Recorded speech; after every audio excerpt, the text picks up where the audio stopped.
النهارده نعمل مع بعض طواجن المكرونه من غير ما نسلق مكرونه ولا نكركب مواعين كتير ولا اي حاجه خالص. طريقه طواجن المكرونه بتاع محلات الكشري اللي مجنننا كلنا وكلنا عايزين نعملها بنفس الطريقه. طعمها في منتهى الجمال، طريقتها سهله جدا، اقتصاديه جدا جدا جدا. طاجن المكرونه ده وصل ل50 و60 جنيه بره، احنا هنعمله باقل تكلفه ان شاء الله. اتفرجي على الفيديو لو اول مره تشوفيني، ولو استفدتي حاجه من قناتي يا ريت تشتركي في القناه وتفعلي الجرس على الكل عشان توصلك فيديوهاتي الجديده. اول حاجه هنسمي الله، ومعايا نص كيلو من الطماطم، بصلايه متوسطه، وكام فص ثوم. هخلطهم في الخلاط ضرب ناعم كده، وبعدين احطهم في اي حله او كزرولة عندك، ونحط عليهم كوبايه كبيره ميه. يعني احنا عايزين صلصه خفيفه. هحط معلقتين من معجون الطماطم او اللي هي الصلصه المعلبه. مش هنقلي بقى ولا نتعب نفسنا ولا اي حاجه. ونحط الملح وكمون وكزبره، كل حاجه نص معلقه صغيره او على حسب انت عامله كميه قد ايه، ومعلقه كبيره من البابريكا. والشطه هنا حسب رغبتك انت، يعني انت على حسب انت حابه تحطي شطه او لا.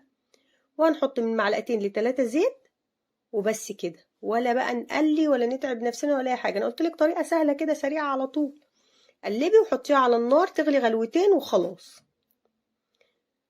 بعد كده بقى هنجيب طاسه او حله برضو على النار، نحط فيها شويه من الزيت، ومعانا بصلايه متوسطه برضو مقطعاها كده، ورشه الملح الجميله بتاعتنا، ونقلب الكلام ده كله مع بعضه. انا مش عايزاها تحمر، يا دوبك تدبل بس، يعني البصلايه تدبل بس.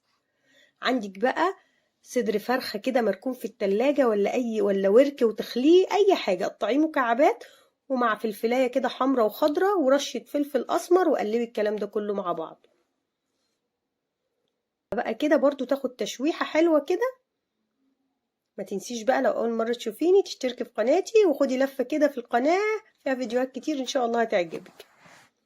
معايا طماطمايه او طماطميتين مقشراهم، ضروري تقشريهم وتقطعيهم قطع صغيره.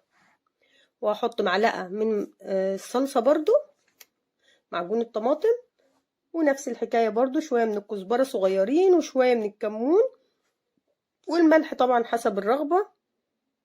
وقلبي بقى كل الكلام ده مع بعضه.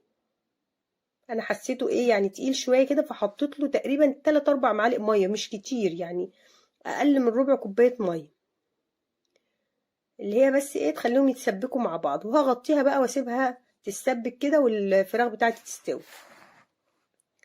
مش لازم الفراخ تستوي قوي لانها لسه هتاخد سوا مع المكرونه.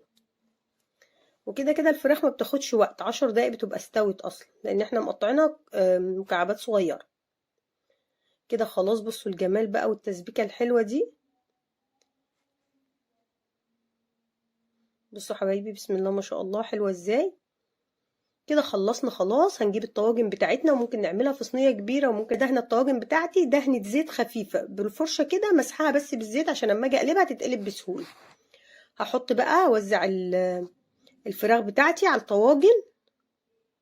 الكميه اللي انا عملتها دي كانت ممكن لو احنا هنجيبه من بره كانت تعمل 7 طواجن، بس انا عملتهم 4 طواجن بس الفراخ يعني لو هنوزعها كانت ممكن تعمل 7 طواجن.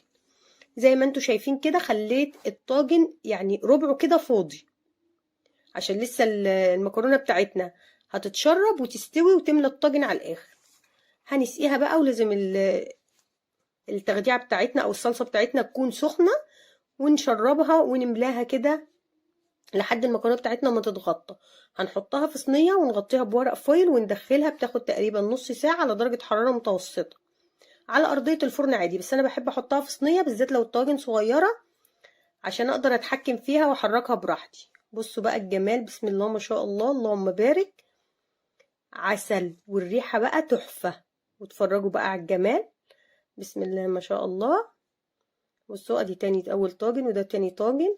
بصوا كلهم طالعين مش لازقين ومتساويين ازاي، والمكرونه بتاعتهم بسم الله ما شاء الله مستويه. وادي التالت.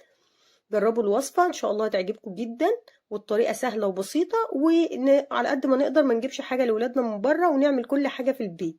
اتمنى اكون ضيفه خفيفه عليكم